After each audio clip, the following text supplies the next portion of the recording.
Von Pastor, Clemente VIII, 1592-1605. La cuestión de Enrique de Navarra va a tener un desenlace muy ejemplar, digamos, de parte del vicario de Cristo, o sea, de Clemente VIII, porque realmente siguiendo paso por paso, si bien sabemos que es bastante denso en algunos momentos Von Pastor en la relación, pero por otra parte muy descriptivo, y que puede uno hacerse bien la idea, digamos, dejando de lado siempre, digamos, esa animadversión que tiene hacia los españoles. Esto hay que tenerlo bien en claro. Sin embargo, deja muy en claro, digamos, digamos, la actitud del Papa como un hombre de Dios, con un hombre que quiere de alguna manera mantenerse fuera de, digamos, de las presiones del colegio cardenalicio, de las potencias, los intereses, y obviamente tener dudas, que lo va a tener hasta último momento, hasta qué punto puede uno, digamos, estar seguro que no va a ser a caer nuevamente en herejía, sería una tercera vez. Por otro lado, digamos, ya en Chartres es ungido como rey, lo cual esto va a quedar claro que no es competencia de la Santa Sede, si bien hasta último momento a través de Pedro Aldobrandini, el sobrino y el que está a cargo de la secretaría,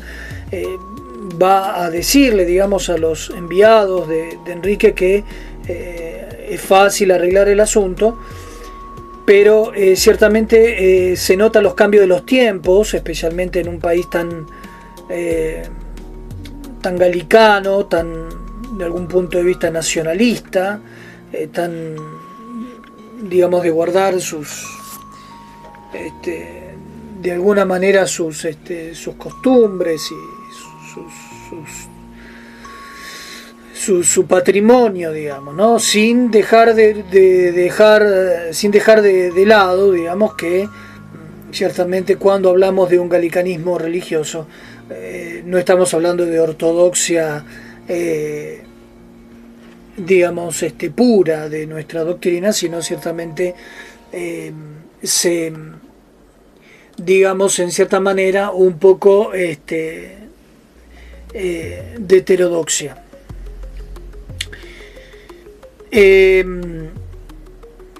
Así que bueno, va a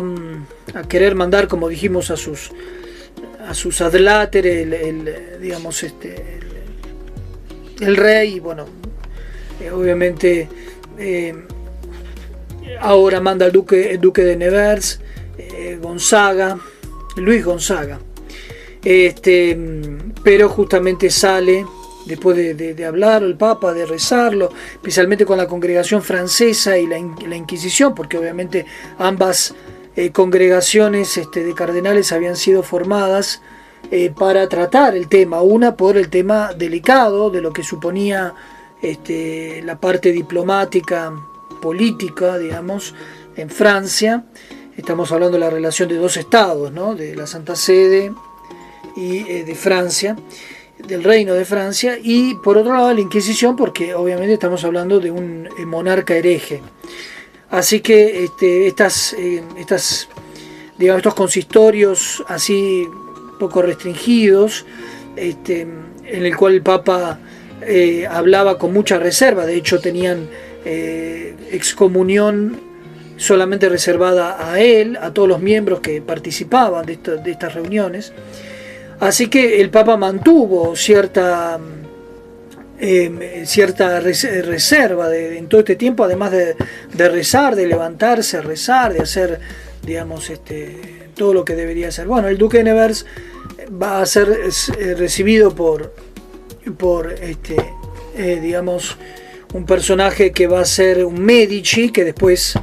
más adelante va a ser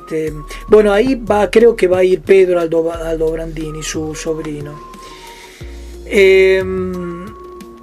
Creo que después el que va a ser más adelante,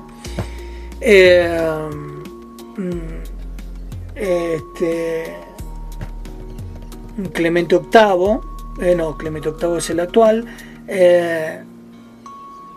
León XI, Medici, que era muy bien,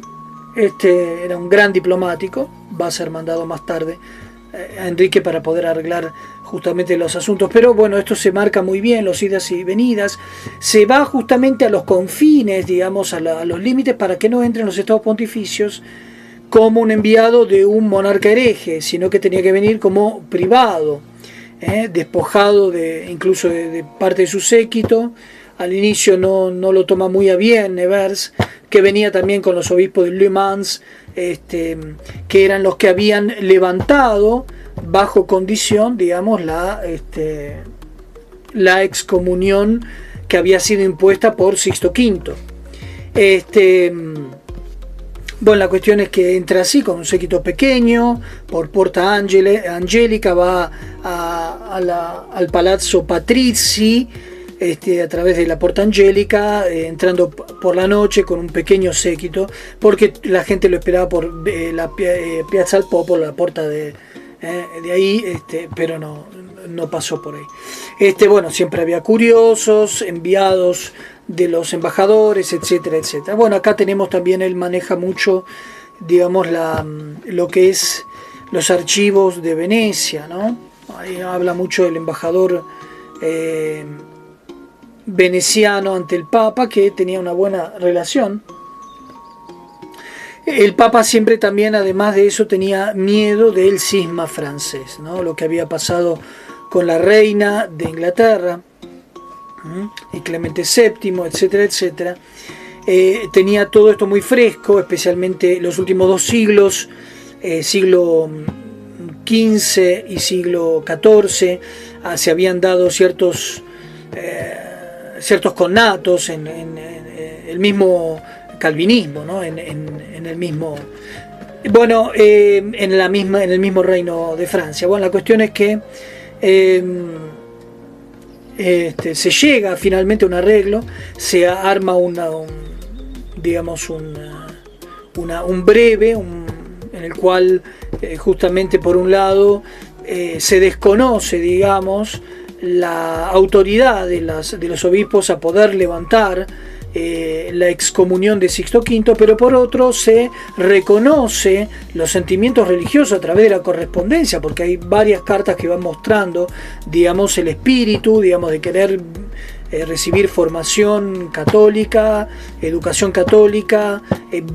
como sus los antiguos reyes de Francia, tener una buena relación con el Papa, ser sumiso hijo de la Santa Iglesia Católica Romana, etcétera, etcétera. Y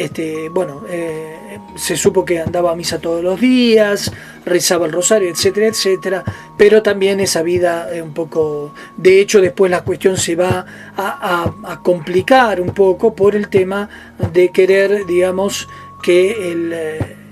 un cardenal en Francia, no recuerdo ahora quién es, no sé si es Colonna, en ese momento, no lo sé, pero que le pide hacer de anular, digamos, de alguna manera el matrimonio con Margarita de Valois, ¿no? Y bueno, esto no lo trata Von Pastor, solamente lo nombra y después vuelve, digamos, al resto, digamos, de cuestiones. Y bueno, al finalmente el Papa, después de consultar, digamos, digamos, el parecer no sé si era del embajador veneciano o del mismo Baronio,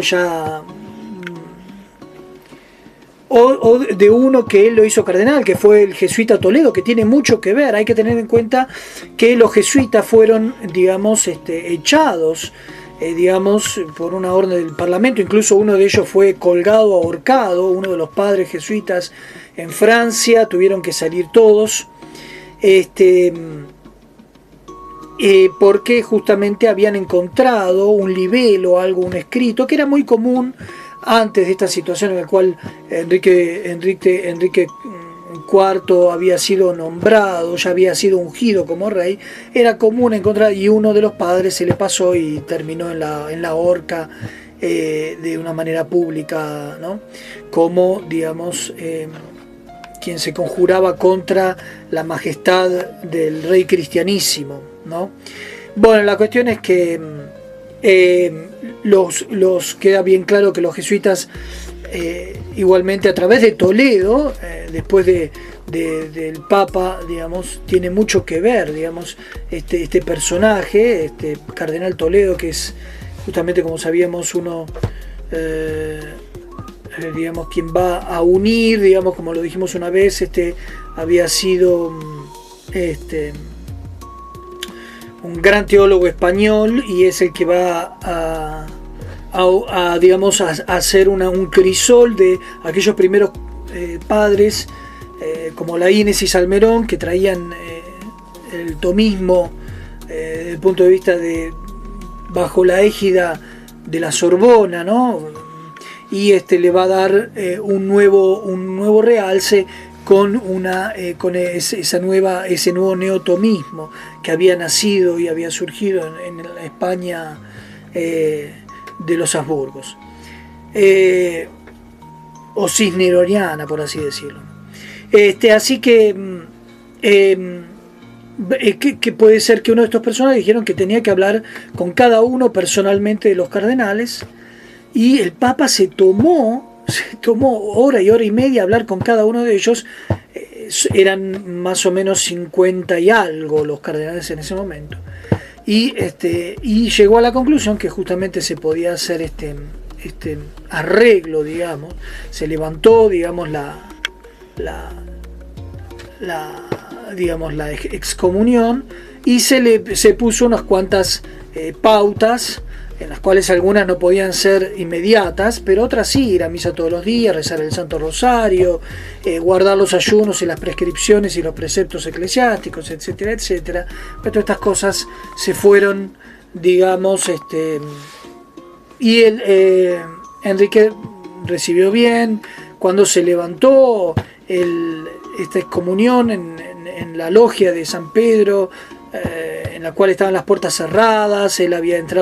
salido con la silla gestatoria, con todo el cortejo de los cardenales. Allí estaban el cardenal Le Mans y Nevers, que había ido de nuevo, me parece, en su segunda misión. Y ahí reciben, digamos, que representando al rey. Se levanta, bueno, hay repiqueteos de campanas, cañonazos en el Castel Sant'Angelo,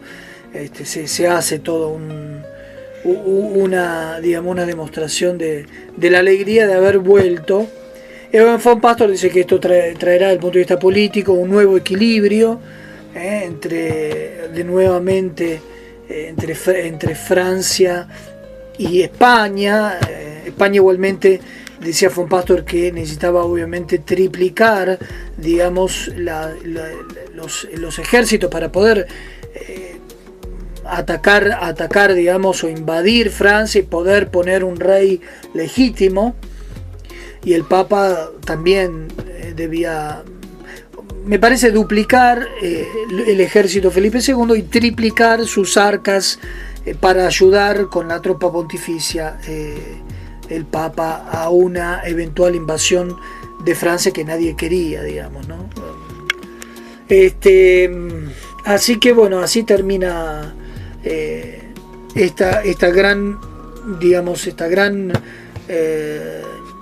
gran obra que va a ser el Clemente VIII, y que lo va a manejar realmente con un espíritu cristiano, religioso, diplomático y político.